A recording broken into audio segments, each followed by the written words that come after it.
Muito boa noite. Nós vamos começar mais uma live sobre melhores práticas de gestão de pessoas. Tenho provocado vocês a estarem aqui com a gente uma vez por mês para assistir essas lives, para se inspirar com pessoas, gestores de RH, gestores de negócio, que têm experiência para compartilhar e para inspirar outras organizações a melhorarem seus processos, sempre colocando as pessoas no centro da estratégia, no centro dos processos de gestão de pessoas. E hoje eu escolhi o tema de gestão do desempenho, porque tem várias organizações que têm iniciado seus processos mais ou menos nessa época. Então, outubro, novembro, começam os processos de gestão de desempenho nas organizações e esse tema começa a aquecer, né? Então, a gente vai estar conversando aqui hoje. Eu tenho uma convidada que é a Flávia Assunção, daqui a pouco ela vai estar aqui com a gente, e nós vamos falar um pouco sobre o que é, para que serve a gestão do desempenho, qual que é o propósito desse processo dentro da organização. Como que a gente pode fazer, ou o que faz esse processo funcionar bem e funcionar mal? Porque provavelmente todo mundo já teve uma experiência positiva e alguma negativa sobre gestão do desempenho, né? Então ela pode ser uma prática muito bem sucedida, muito inspiradora dentro da organização, que promove o processo de desenvolvimento de pessoas, como ela também pode ser uma prática que deixa um dano, muitas vezes, na vida das pessoas pela forma como ela é conduzida. Então a gente vai explorar um pouquinho isso.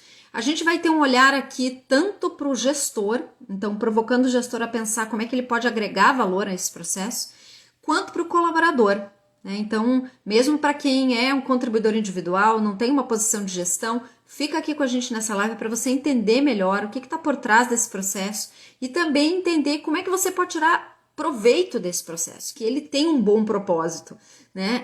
Mas como que você pode se empoderar desse propósito e ser um protagonista nesse processo? Então, esse é o nosso objetivo hoje. E a minha convidada é a Flávia Assunção. Nós trabalhamos juntas na Aker Solutions. Gosto muito, acho que a experiência da Flávia vai agregar muito valor para quem, né, se juntar aqui a nós nesse dia. Ela tem 28 anos de experiência em RH e já passou por empresas gigantes, empresas inspiradoras e vários modelos diferentes de gestão de pessoas. Então, e de gestão do desempenho. Então, ela já passou pela Fiat, pela Aker Solutions, pela Alstom, pela Intambé, e passou pela GE, a Webtec. Então, várias empresas grandes, robustas, que tinham esse processo instalado, e ela vai compartilhar um pouco aqui com a gente dessas experiências, o que ela viu funcionar e não funcionar, tá? Então, me dê um minutinho aqui, deixa eu convidar a Flávia para participar com a gente.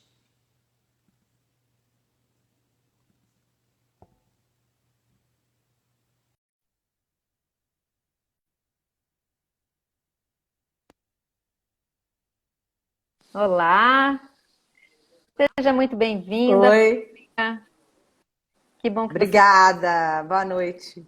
Boa noite. Flávia, então vamos começar conversando um pouquinho sobre para que a gente faz gestão do desempenho nas organizações. Qual que é a real intenção desse processo dentro das empresas? Não o que acontece por aí, mas qual que é a intenção genuína desse processo, né? Qual que é a tua perspectiva aí com 28 anos de carreira dentro da RH? Qual é a intenção do coração das organizações quando coloca esse processo em ação?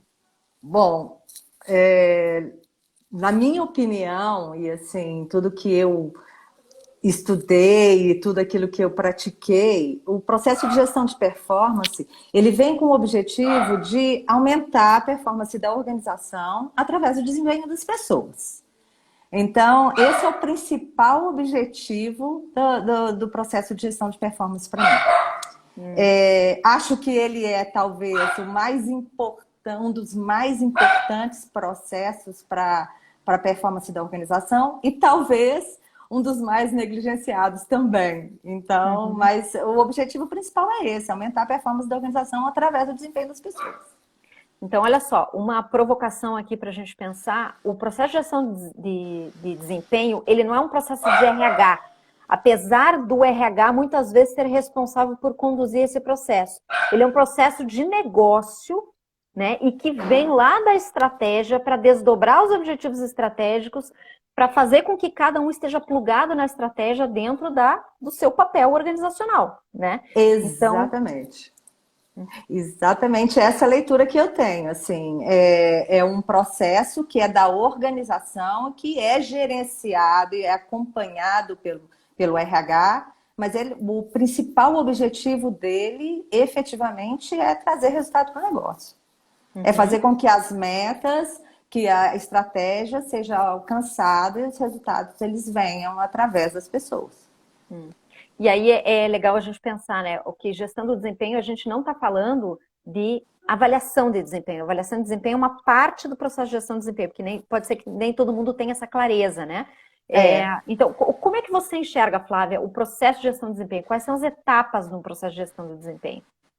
Eu vejo assim, a literatura, a própria literatura, ela é muito mais focada em desenvolver processos e ferramentas que sejam precisas, que sejam justas e que tragam a satisfação das pessoas.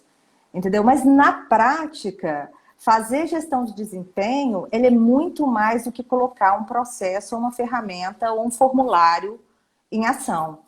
Entendeu? Então, quando a gente olha para o processo de gestão de performance, quando a gente pensa num ciclo de gestão de performance, que é a empresa tem lá os objetivos que ela tem que cumprir ao longo daquele ano, e que esses objetivos têm que ser feitos através das pessoas. E depois, no final do ano, esses objetivos são mensurados e são alcançados ou não. Nesse meio do caminho, tem todo um processo de gestão que não está ligado efetivamente à ferramenta, que começa lá no início do ciclo e termina no final do ciclo. Ele está muito mais ligado a uma atuação direta da liderança e do próprio empregado para que os objetivos eles aconteçam, os resultados aconteçam. E pensando nisso, né? Então a gente está falando lá de um processo que, para ser justo, né? Usando a palavra que você trouxe, que eu acho que é importante, né? Porque a maior dor que eu escuto as pessoas falarem é de não sentir que esse processo é justo, né? Então, o propósito inicial dele, ele nasce numa tentativa de ser, primeiro, um desdobramento da estratégia, e segundo, ser um processo justo, claro, né? De estabelecimento de expectativas. O problema é que, lá no começo do ciclo, precisa estabelecer claramente quais são as expectativas. Né? Exatamente. E isso às vezes é uma armadilha, né? Porque essa expectativa não é muitas vezes estabelecida de uma forma clara, né? E não só isso, né? As expectativas que são desenvolvidas no início do ciclo, não necessariamente elas se perpetuam ao longo do ciclo, né? Elas mudam. Principalmente hoje em dia, né? Que a gente vive um mundo de mudanças diárias. Então, não é necessariamente aquilo que foi definido no início do processo, ele é o mesmo do final do processo. Então, por isso que é importante a gente falar de gestão e não falar só de ferramenta, né? Então, por isso que é importante a gente falar do dia a dia. Como é que a gente coloca em prática o processo de gestão de performance e não só como que a gente formaliza, né? O que a gente vê na literatura e o que a gente vê na maioria das organizações e que o RH entrega para o líder é uma forma de formalizar esse processo e não necessariamente de fazer o processo ao longo do tempo, né? Então, vamos desdobrar, fatiar isso para quem não conhece tão profundamente o processo. Então, começa lá com a expectativa clarificada entre gestor e colaborador, né, vindo lá do plano estratégico.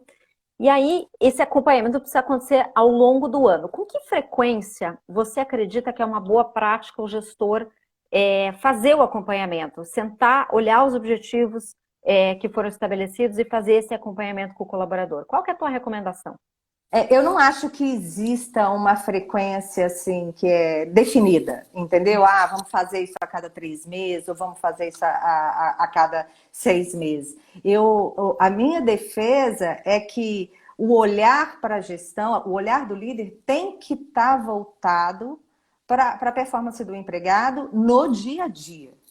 Então, ele tem que estruturar realmente uma agenda em que ele possa acompanhar esses objetivos, que ele possa acompanhar as metas de cada um dos empregados, sempre, né? Que ele tenha uma agenda de acompanhamento e de feedback.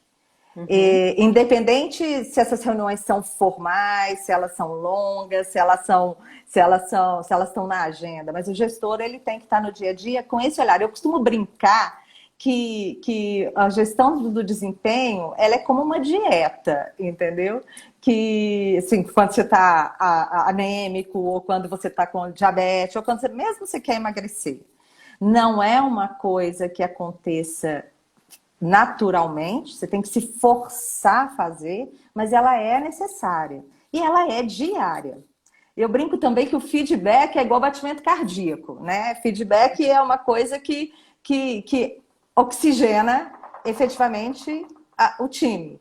Então, o feedback, quanto mais feedback você puder dar para as pessoas, mais você está fazendo o processo de gestão de performance ser fluido. Então, é difícil falar, né? Nas empresas que eu trabalhei, a gente tinha reuniões de feedback formais a cada 3 meses, a cada 6 meses. E não foi isso, Lu. Sinceramente, não foi isso que eu vi dar certo. O que eu vi dar certo foi realmente uma agenda do gestor voltada para isso. Entendeu? E um olhar do gestor para a performance de uma forma mais objetiva e mais fluida dentro do processo. Não vinculado o tempo todo na ferramenta que ele está usando, no formulário que ele está usando, mas muito mais trazer a gestão da performance para o dia a dia, como se aquilo fizesse parte realmente dos processos inerentes à área que a pessoa trabalha. Com o olhar de pessoas. Então, esse é um ponto importante. Ó. Então, a gente começou, para quem está chegando agora, a gente começou olhando que precisa começar numa clareza de expectativas, depois a gente avança para uma agenda de acompanhamento do desempenho que precisa ser olhada de negócio a negócio, dentro da realidade de cada um e talvez dentro do estágio de desenvolvimento de cada um na equipe, né? E aí, Exato. a formalização que em várias organizações acontece lá no final do ano, ou no início do ano, depende do ciclo de cada empresa, a formalização deve ser o resultado de todas as conversas que você já teve ao longo do ano, não tem que ter surpresa lá. Eu acho que isso que dói para as pessoas, né? Chegar lá na avaliação de desempenho e uau, por que você não me contou isso antes? Né? O que aconteceu entre a última vez que a gente falou e agora que tudo mudou? Eu acho que esse que é a dor, muitas vezes, da avaliação, né? Então, antes da gente entrar nessas dores, né, que nosso combinado aqui é fazer um papo reto daquilo que a gente viu estando do outro lado, né, estando como RH, o que a gente enxergou, mas eu queria primeiro escutar, porque eu acho que você tem uma experiência muito rica em modelos diferentes. Quais modelos de gestão do desempenho você vivenciou na tua vida profissional? Bom, eu vivenciei dos vários que existem, eu vivi o modelo tradicional, onde o líder avalia o liderado, né? Eu vivenciei o 360, né? Que a gente tem um processo que envolve pares, envolve colaboradores, envolve líder superior, envolve o líder do líder. Eu vivenciei o 180, né? Que é a autoavaliação e a avaliação do líder. E eu vivenciei o modelo da GE. Flávia? Que é um modelo um pouco diferente de todos os modelos de organização, de avaliação tradicionais, que é um modelo onde a gente não tem mais metas definidas, Flávia, a gente tem eu tô prioridades, onde a gente parece não que tem um problema na uma avaliação conexão aí. Você final. pode checar a tua internet? Se teve alguma oscilação? Deixa eu olhar aqui. Agora parece que voltou. Agora parece que está normal de novo. A gente só ficou difícil de ouvir os modelos que você vivenciou. Se você puder falar de novo. Bom, eu vivenciei o modelo tradicional, onde o líder avalia o liderado. Eu vivenciei o modelo 360, onde a gente tem uma avaliação mais ampla, onde os colaboradores são envolvidos, os pares, o líder e o líder do líder. Eu vivenciei o 180, que é onde é um processo que eu mais usei, foi o 180. A maioria das organizações usa esse, onde tem uma autoavaliação e a avaliação do líder. E eu vivenciei o modelo da GE, e eu falo da GE porque é o mais diferente daqueles tradicionais, né? Que é o Performance Development, que não tem um olhar para um resultado de avaliação, e sim um olhar para o futuro. E onde qualquer pessoa dentro da organização que tenha tido contato com o empregado pode fazer uma avaliação para esse empregado. Então, foram esses os modelos que eu vivenciei. E na prática, como é que funcionava esse modelo da GE? Então, não tinha um instrumento onde todas as pessoas respondiam e ficava consolidado? Era no dia a dia? Como é que isso se registrava? Você pode contar um pouquinho mais? Porque eu acho que esse é um modelo bem diferente do que existe no mercado, né? O modelo da GE era o Performance Development. Ele tinha como lógica criar um modelo que fosse adaptado à situação que a gente vive hoje. Então, um modelo onde o mundo acontece e muda constantemente. Então, eu não tenho mais metas, eu tenho prioridades. E essas prioridades podem mudar a qualquer momento dentro da organização. Depois, eu não tenho também um resultado de avaliação. Porque qual que é a lógica? Isso é um dos pontos que eu também trago muito para reflexão quando eu converso com as pessoas sobre gestão de performance. O processo formal, como ele acontece nas organizações, ele tem um olhar para o passado. Né? O que aconteceu, quais eram as suas metas, o que você fez, como você se comportou, qual é a sua aderência, qual foi a sua aderência no coisa. Um olhar muito mais para o que acabou. Na GE, a lógica sempre foi de olhar para o futuro. Então, na avaliação final de nota, existe uma discussão sobre qual foi a sua participação e como foram as... Então, não existe nota. E outra coisa que é muito importante é que não existe feedback. Existe insights, que também olhando para o futuro. A lógica é, daqui para frente, você deve considerar mudar isso, e daqui para frente você deve continuar fazendo isso. Então, o olhar, ele era sempre para o futuro. Tá? A gente brincava que os insights e não mais feedback, porque para GE a lógica é que o feedback tem essa conotação de passado também. Então, a lógica do insight é, com base no que eu vi de você, considere da próxima vez fazer isso. Ou então, continue fazendo isso. E esses insights, qualquer pessoa da organização que teve contato com você podia te dar a qualquer momento do ano. Então, você participou de uma reunião, acabou essa reunião, as pessoas podiam te dar insights dentro da ferramenta. Existia uma ferramenta que estava no computador ou tinha um aplicativo, você também podia usar pelo celular. E qualquer pessoa saindo daquela reunião podia entrar lá e já te dar um consider ou um contínuo, um insight. Então, isso acontecia para toda a organização que tinha acesso ao sistema. Então, a lógica era o desenvolvimento da pessoa. Ela não pode esperar o final do processo para saber onde ela precisa melhorar ou o que ela está fazendo bem. Ela tem que saber na hora. Porque o mundo corre numa velocidade enorme e eu não posso esperar isso acontecer. Então, essa era a lógica. Além disso, tinha as reuniões formais de touch points, que eram reuniões que justamente formais para feedback.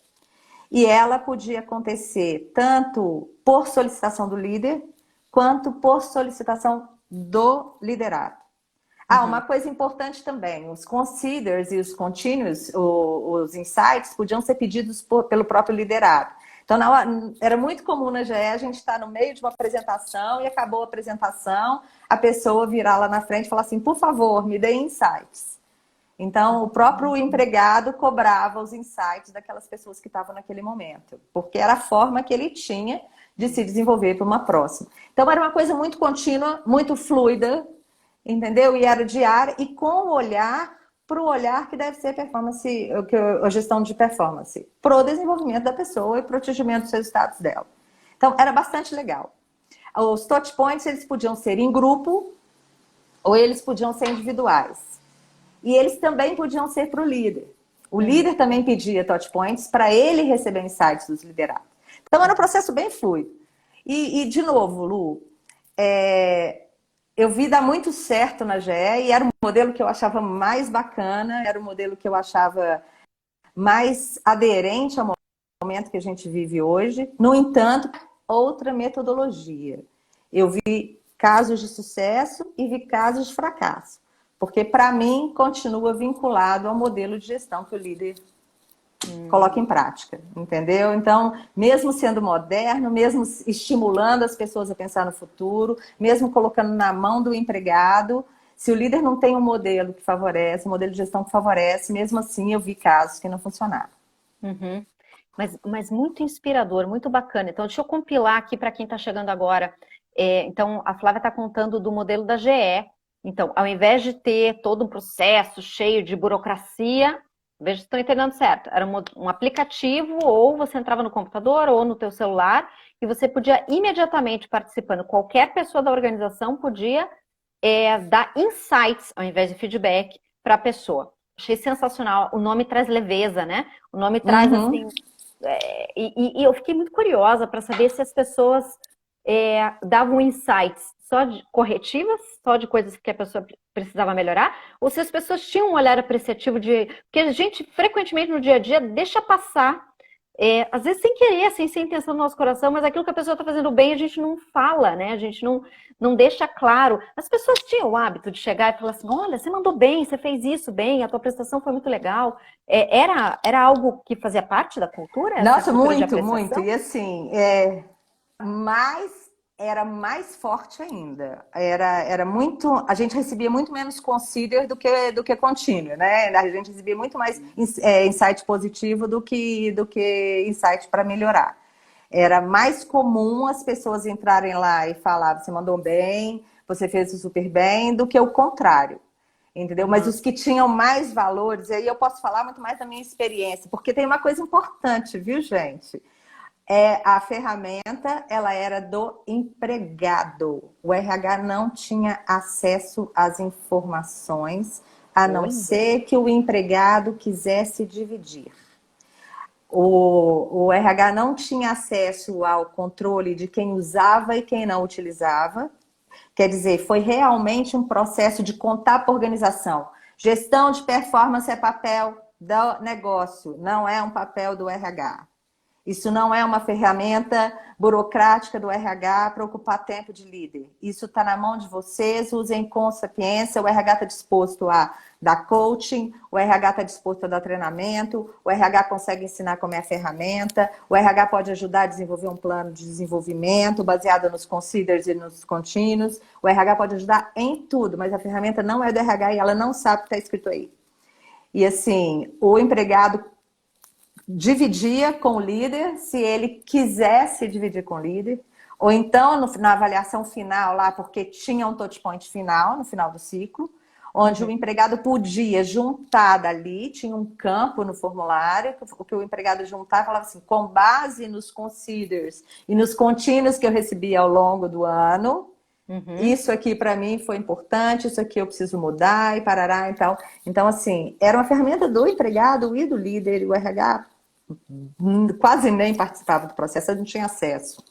Então, falando de mim, né, eu recebia considers, assim, que eu precisava melhorar coisas bacanas. Eu via que as pessoas se preocupavam, uma grande preocupação da organização era que tipo de informação viria nesse processo, né? Então, aí eu não gosto da Flávia, então eu vou escrever lá alguma coisa para incomodar. Não. O que eu recebi era realmente coisas que valiam a pena a minha reflexão, valia a pena a minha avaliação em relação àquilo, entendeu? Que às vezes eu saía de uma reunião e falava assim, putz, isso não foi legal. E não dava meia hora, começava a chegar com o Cíder falando, Flávia, da próxima vez, pensa em fazer isso, Flávia, da próxima vez, pensa em fazer aquilo. Então, era muito comum. As pessoas estavam empoderadas a fazer isso. Importante, as pessoas... podia ser anônimo, mas as pessoas podiam se identificar. E 99% dos conselheiros, eles eram com as pessoas se identificando, entendeu? Era bem bacana. Uhum. Nossa, achei muito provocativo, muito bacana. Pensar assim, porque a gente como RH fica falando a gestão do desempenho é do negócio, mas entrega para o negócio então, né? Achei sensacional. Então pronto. A gestão do desempenho o colaborador é o protagonista disso, então entrega para ele, né? Exato, então, exato. Achei muito inspirador pensar nisso e realmente provoca, né? Eu vou querer usar essa ferramenta como uma ferramenta de desenvolvimento. Também traz, imagino que né? Como é que ficavam os gestores? Os gestores tinham acesso a enxergar o que o colaborador estava recebendo de feedback? Fiquei curiosa sobre isso. Não, só se o empregado quisesse dividir a informação. E uma coisa importante é que, assim, não era um processo que era um processo 100%, que as pessoas gostavam 100%, porque muita gente tem necessidade de ter objetivos muito claros definidos com indicadores, entendeu? Ter uma avaliação no final que me diferencie das outras pessoas, entendeu? Então, assim, não era 100% legal, né? Tinham bastante críticas. E eu lembro, aí eu já não sei mais, porque chegou uma fase que a minha área da GE, que é a área de transportes ferroviários, foi comprada pela Wabtec. E aí eu sei que eles estavam revendo o modelo, até mesmo porque a GE estava sofrendo toda uma reestruturação em função do momento que ela estava vivendo e tinha discussões se a avaliação continuaria ou não continuaria. O que eu sei é que quando a Wabtec comprou a GE, a gente voltou, então, para um modelo de gestão de performance tradicional, onde 180 com autoavaliação e avaliação do gestor. E eu tive no meu grupo de ex-GEs, né, do negócio que migraram para a Wabtec, 60% infeliz e 40% muito feliz de voltar a ter uma avaliação formal. Então não era unânime, entendeu? Era moderno, tinha um foco no desenvolvimento, mas ele não era unânime. E aí, por isso que eu volto sempre na tecla. Tá muito, independente de qual que é o processo, quem faz é o gestor no dia a dia. Entendeu? E eu vi dar certo nas várias empresas que eu participei, eu vi dar certo, vi dar errado. E de novo, dava certo quando o gestor tinha uma agenda voltada para isso.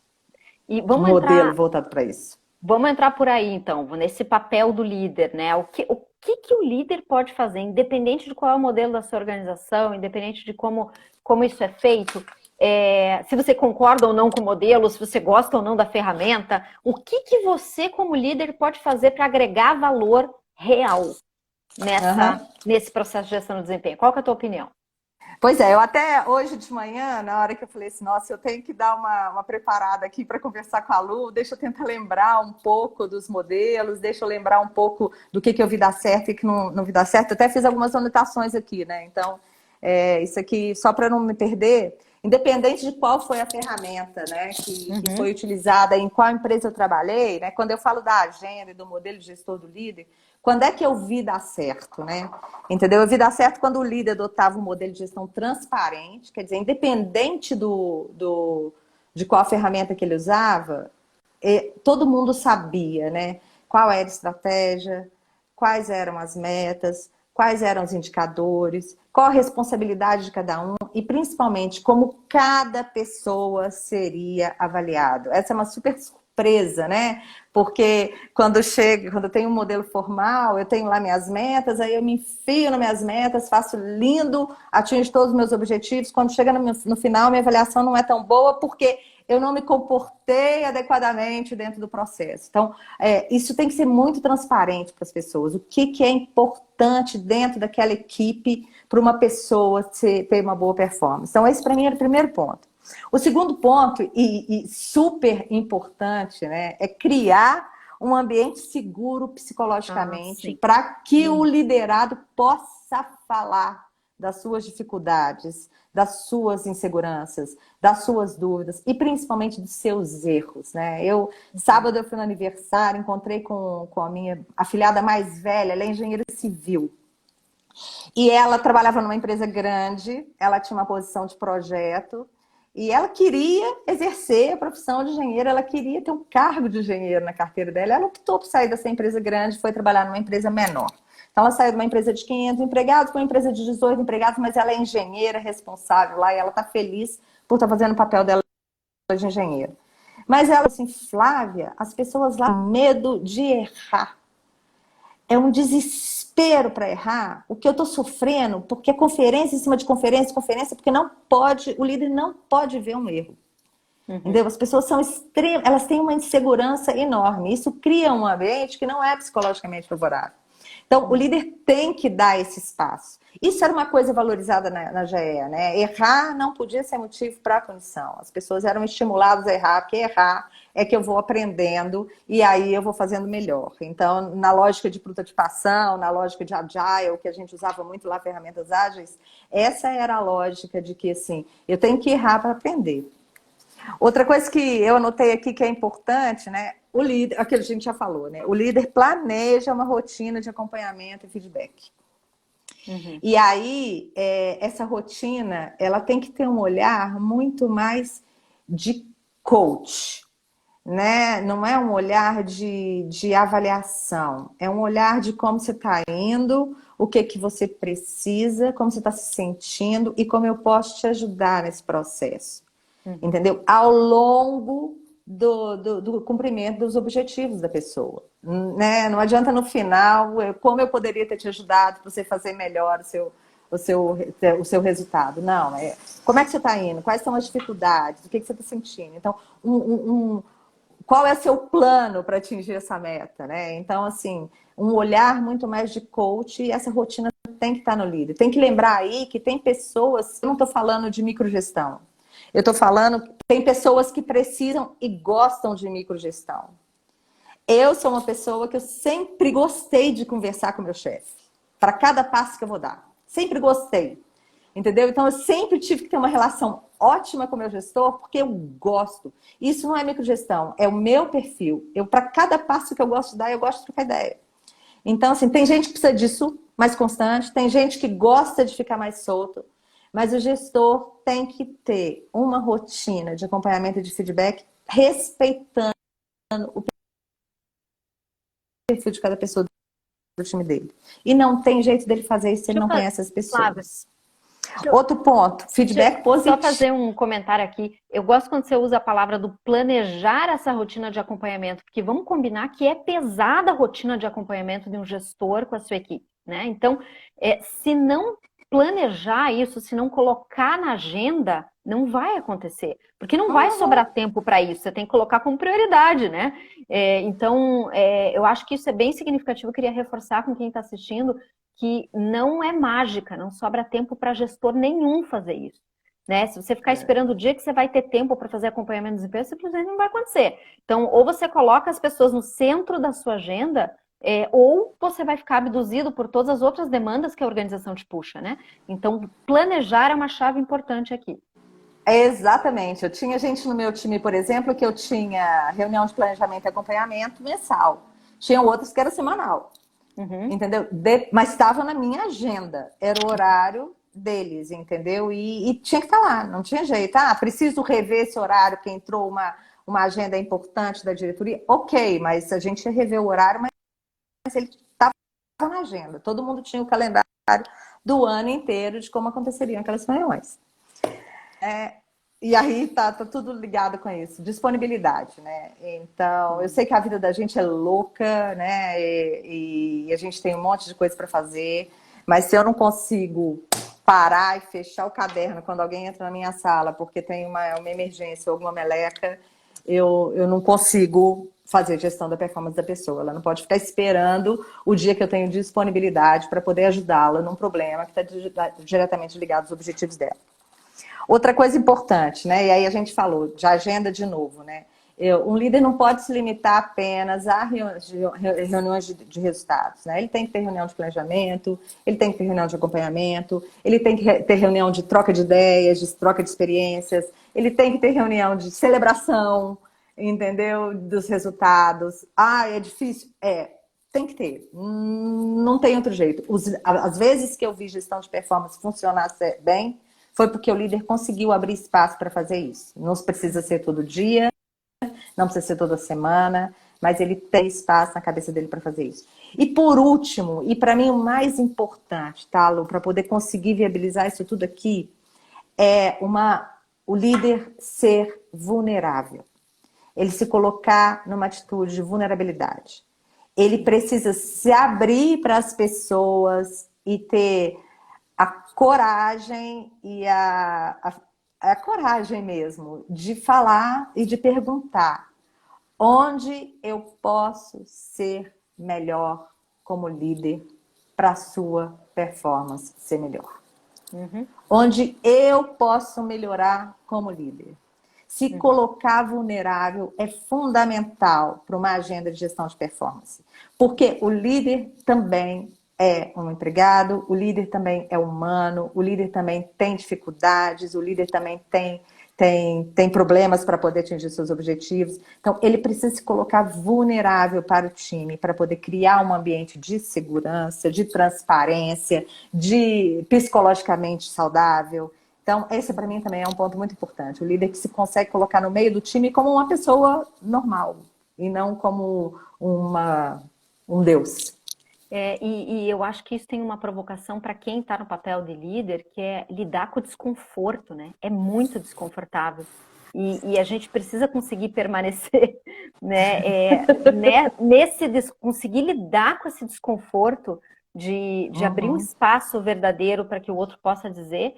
E, ao mesmo tempo, se isso não é construído na relação de confiança, que eu vejo isso acontecer com frequência, o líder fica cego, né? Porque ele não recebe. Porque quanto mais alto você cresce, menos feedback você recebe. E se você não abre um espaço de segurança para as pessoas falarem, as pessoas vão enxergar aquilo que você precisa melhorar, mas nem sempre elas vão contar para você. Então, isso é tão importante e aí coloca, como você falou, né? Quebra aquele modelo mental de que o líder tem que saber tudo, de que ele tem que estar... É um líder humano, né? Que tem forças e vulnerabilidades.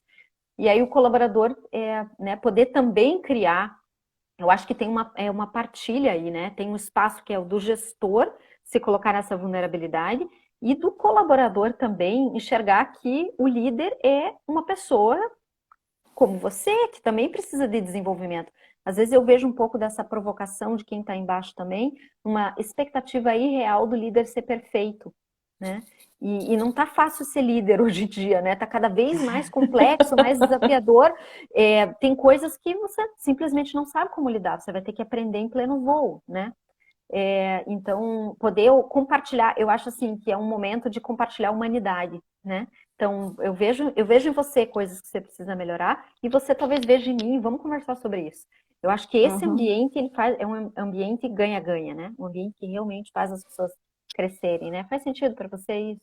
Faz. E eu acho que o mais importante aí também é eu entender que o que eu preciso, entender que quando eu ouço de alguém o que eu preciso melhorar, eu como líder, não é o meu ego que está sendo ferido, entendeu? É a minha possibilidade de desenvolvimento também, entendeu? Eu não posso levar para o pessoal. A agenda de gestão de desempenho tem que lembrar que é gestão do desempenho, que aquilo está acontecendo para a gente produzir resultados melhores, entendeu? Para a organização ter resultados melhores. Então, eu não posso olhar para aquilo, fui lá e aí dos dois jeitos, né? Mas principalmente do liderado, virar e falar assim, eu fui lá também e falei para o meu chefe isso, que ele precisava ouvir. Não, eu falei com o intuito de que ele seja um líder melhor. E eu consegui criar esse rapport com o objetivo de desenvolvimento, da gente fazer melhor. Entendeu? eu fiquei pensando aqui nessa questão, né, de falhas típicas desse processo, né? O que são os erros típicos desse processo? Pensei da gente fazer um bate-bola aqui diferente agora. Você traz um, eu trago um. Erros típicos de processo de gestão de desempenho. Coisas que você já viu acontecer e que afunda o processo. Lembra de algum bate-pronto? Lembro de vários. Tá fácil. O primeiro, assim, tá fácil, né? Os principais outputs da avaliação de performance e desempenho que a gente conhece e que são aqueles que efetivamente ajudam a empresa quem pode crescer, quem precisa de suporte, quem vai ser promovido, vai ter mérito, ou em caso de layoff, quem vai ser demitido. Né? Ser alguns dos principais outputs de um processo de gestão de performance. No entanto, na hora que efetivamente isso vai acontecer, as decisões elas são intuitivas. Ninguém leva em consideração tudo aquilo que escreveu ou que formalizou ao longo do ano. Dói isso, né? Mas é verdade, na maioria das empresas é intuitivo, né? Eu esqueço completamente aquela avaliação. Aí o RH fica louco, né? Mas como assim, em caso de layoff, você vai manter fulano e vai mandar ciclano embora? Né? Quantas vezes nós, RH, já vivemos isso, entendeu? E, no entanto, a decisão ela é sempre muito mais intuitiva. Então, o olhar para o processo, ele continua sendo muito mais fechar uma avaliação do que usar os inputs desse processo de avaliação para a gestão. Entendi. Então, o gancho é prestar atenção nessa coerência, né? Ser como gestor, né? E aí não dá para atribuir isso para outra pessoa, para o RH, não. Como que eu posso ser coerente naquilo que eu estou formalizando, naquilo que eu estou dando de feedback, com as decisões que eu tomo ali na frente, né? Eu acho isso é bem significativo. O que me veio à mente foi separar comportamento de identidade. Às vezes eu vejo uma mistura disso. O que significa isso? Você não é o seu comportamento. O comportamento é temporário, pode ser reaprendido, pode ser modelado, né? Então, eu vejo às vezes o gestor criando feedbacks muito genéricos que afetam a forma como a pessoa se enxerga na sua identidade. E, na verdade, não tem a ver com a identidade dela, tem a ver com algo que ela precisa ajustar no comportamento. Então, separar isso ajuda a tirar um pouco da pessoalidade que você falou, né? Então, olha, é o teu comportamento aqui. Eu sei quem você é, eu sei o que você aquilo que você é capaz de entregar, né? Mas esse comportamento aqui precisa ser ajustado. Eu acho que ajudar o colaborador também a enxergar o tamanho que aquilo tem é importante. Senão a pessoa pega para ela, na identidade dela, aquele erro, por exemplo, que ela cometeu, né? E leva isso de uma forma que fica desproporcional e às vezes impacta até no estabelecimento de crenças, né? Naquilo que eu acho que eu sou capaz ou não de fazer, né? Então, acho que é bem importante separar isso. Né, então, comportamento da identidade. Você vai dar um feedback sobre o comportamento da pessoa, sobre aquilo que ela precisa ajustar, mas cuida para chutar a bola e não a pessoa. O que mais? Isso é verdade. Vai você agora. Bom, nós vamos falar de plano de carreira, né? Vamos lá. Pois plano de carreira, né? A gente achar que o resultado de avaliação, que a avaliação de performance está diretamente ligada a um plano de carreira que vai acontecer para o empregado dentro da organização. Né? Então, eu sou bem avaliado, isso significa que automaticamente eu já tenho um caminho traçado dentro da organização para mim. E isso é um erro enorme também, né? A carreira, não existe um plano de carreira dentro das organizações, né? A gente não consegue desenhar e modular a trajetória de uma pessoa dentro da organização. Então, olha só, gente, nós estamos provocando vocês aqui. Sabe aquela fantasia que você tem de que alguém fez um plano para a sua carreira? Provavelmente ela é só uma fantasia. É isso que a gente está falando diretamente, tá? Então, o que significa isso? Então ninguém está pensando na minha carreira? Não. Eu acho que é saudável e acontece nas organizações das pessoas pensarem em perspectivas de carreira. Olha, eu enxergo essa pessoa com essa e essa e essa perspectiva. Mas um plano que alguém faça pensando na carreira do outro, e muitas vezes eu acho provocativo isso, Flávia, porque muitas vezes a própria pessoa não tem um plano de carreira, mas ela espera que o gestor dela faça um plano para a carreira dela. né? Então, eu acho muito mais útil como colaboradora pensar assim, pera, que perspectivas eu tenho de carreira aqui dentro? Como que eu posso instigar o meu gestor a me falar sobre que perspectivas ele enxerga de carreira na organização? Isso é mais realista, né? Que possibilidades eu tenho? E aí eu faço o meu plano a partir daquelas possibilidades que me interessam. Como é que você vê isso, Flávia? Eu vejo que o plano de carreira, eu acho assim, inacreditável alguém pensar que tem alguém que deveria estar olhando para o meu futuro dentro de uma organização.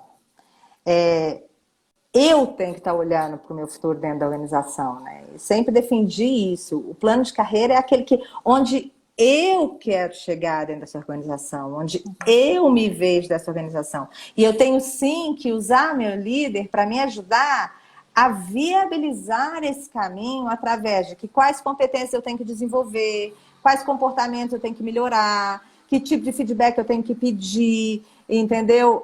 O que eu tenho que considerar. Então, o líder entra muito mais como um parceiro, né, para viabilizar aquele sonho de carreira que é meu.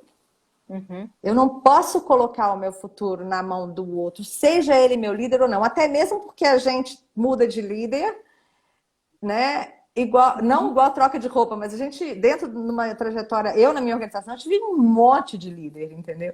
Então, assim, é o meu sonho, entendeu? E eu preciso de um líder que me fala, olha, esse seu sonho é possível se esse pode ser o caminho. E onde eu posso te ajudar, porque nem sempre o líder pode te ajudar em tudo. Uhum. Entendeu? Então, isso é muito importante. E aí volta de novo na questão de ser vulnerável, né? De se colocar na condição de líder de que, assim, eu não posso fazer esse caminho por você, entendeu? Não é só, pode deixar que eu vou lá falar com o RH para a gente viabilizar, vamos deixar escrito.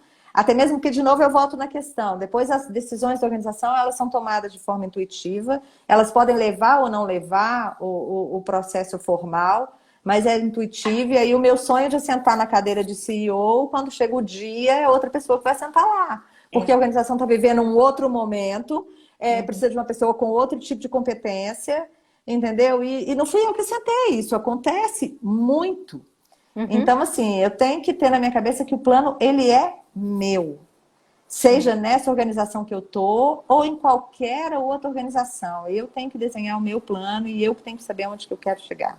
Entendeu? E usar desse processo de gestão para me aprimorar, para poder chegar lá.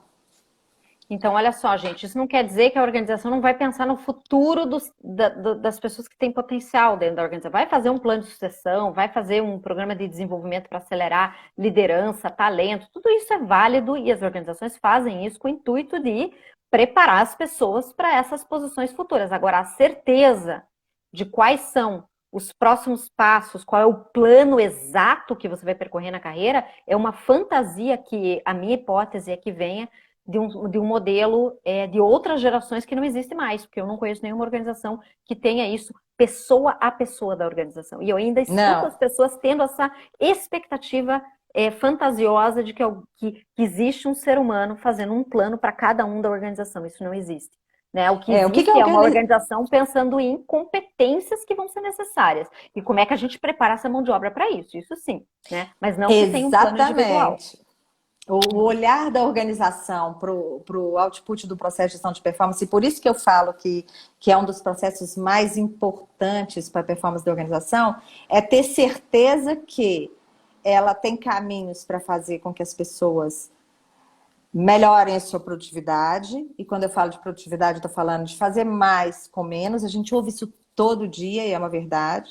A organização quer olhar e saber que ela tem pessoas para ocupar, qualificadas e com competência para ocupar eventuais posições abertas. Ela quer olhar para a organização e ver que ela tem pessoas que podem assumir responsabilidades e fazer atividades com maior impacto, no caso, o crescimento da organização, e elas querem mais qualidade. Então, as organizações vão estar sempre olhando para o output do processo de gestão de performance, na minha experiência, de uma forma muito mais macro, né? E pensando quem são as pessoas que podem assentar nessas cadeirinhas se acontecer de alguém sair.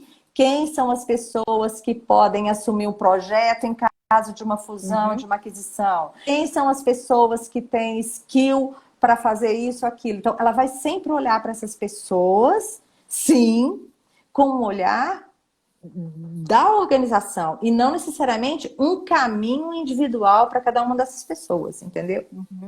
É a minha visão, a minha leitura de todo o processo de gestão de performance. Talvez a gente tenha contado aqui para algumas pessoas que Papai Noel não existe aqui, então. Mas eu acho que isso não é dito, não é verbalizado nas organizações da forma como deveria, de uma forma que seria justa e transparente, né? Olha, não espere isso, porque isso não vai acontecer dessa forma. O que não significa que as pessoas, na verdade, assim, aquilo que a gente vem falando há muitos anos está cada vez mais virando, se fortalecendo, né? Que é a necessidade do protagonismo, né? Da minha responsabilidade sobre aquilo que é o meu desenvolvimento, aquilo. Então, eu vou ser o primeiro a primeira a bater na porta da minha chefe ou do meu chefe para falar, eu quero os meus insights, eu quero os meus feedbacks, porque eu quero melhorar para o próximo ano, porque eu quero estabelecer, eu quero ter mais tempo para correr atrás dos meus objetivos. Então, eu vou atrás disso, né? Se o meu gestor não está trazendo, ou eu vou atrás de... eu não preciso do feedback só do meu gestor, eu preciso do feedback dos meus colegas, dos meus pares. Eu vou atrás disso porque isso é relevante para mim. E aí eu vou desenhar um plano que tem a ver com aquilo que eu sonho. E pode ser que o meu sonho compartilhe com os sonhos que a organização tem. E aí a gente pode fazer uma caminhada juntas, né? E então, acontece, né? Muitas vezes acontece. Sim, sim. E isso é muito legal, né? Isso tem a ver com a hora que o gestor, e aí tem uma sacada para o líder também, né? A hora que o líder consegue colocar a pessoa, o sonho que a pessoa tem, né, conectado com o sonho da organização, aí eu tenho um alto engajamento, né? Porque a pessoa vai colocar ali aquele nível de energia adicional, a milha extra, porque tem a ver com aquilo que tem significado para ela, né? Então, acho que essa é a grande sacada do líder, né? Conseguir fazer essa correlação. Com certeza. Flávia, olha, não parece, mas a gente já conversou quase 1 hora. Jura? Então, para quem está chegando agora, deixa eu fazer um resumão aqui. A gente começou falando do para que serve a gestão do desempenho. Depois nós falamos sobre modelos que a Flávia vivenciou e a gente deu mais ênfase no modelo da GE. Então, se você não assistiu desde o começo, você pode depois pegar a live e ficar gravada. Você pode assistir lá do começo. O modelo da GE é um modelo completamente diferente, né? Um provocativo para as organizações. Eu acho que vale a reflexão. Depois a gente começou a falar um pouco sobre o que funciona, o que faz funcionar a gestão do desempenho, o que faz agregar valor de fato. Né, tanto na perspectiva do líder quanto do colaborador, e a gente terminou aqui falando um pouco sobre essa expectativa real do plano de carreira. Então, se você não assistiu desde o começo, te convido a assistir. Depois de algumas semanas, essa live vai também para o canal do YouTube da Light Up, então você pode assistir posteriormente, indicar para outras pessoas, marcar pessoas que possam se interessar por isso. Mensagem final, Flávia, que você quer deixar aqui para os líderes que estão aqui, e para os colaboradores que estão aqui em busca de uma avaliação de desempenho que tenha mais sentido, né? O que você sugere para as pessoas que estão assistindo aqui? Eu sugiro o que nós já falamos aqui, né, líder? Tenha uma agenda de gestão de performance e desvinculada, né, do modelo, do formulário ou do sistema que a sua organização usa. Olhe para os dados com esse olhar de performance. Alimente isso. Lembra, gestão de performance é uma dieta. E o feedback é o batimento do coração. E liderados, vocês têm um papel super importante nesse processo. Muito mais importante, talvez, do que o do líder. Porque é o seu resultado, é a sua história dentro da organização, é a sua carreira. E você pode, sim, ter um papel protagonista nesse processo. É isso. Muito bem. Muito obrigada, Flávia. Obrigada pelo teu tempo. Muito obrigada por estar aqui com a gente. Agradeço a todo mundo que participou. Se você gostou, se você sentiu que agregou valor para você, marca pessoas. De novo, vai ficar gravada. Outras pessoas podem assistir posteriormente. Obrigada pelo tempo de vocês aqui. E até o mês que vem com mais uma boa prática de gestão de pessoas. Tchau. Lu, um beijo. Obrigada, pessoal. Um abraço. Obrigada, Flávia. Muito obrigada. Tchau.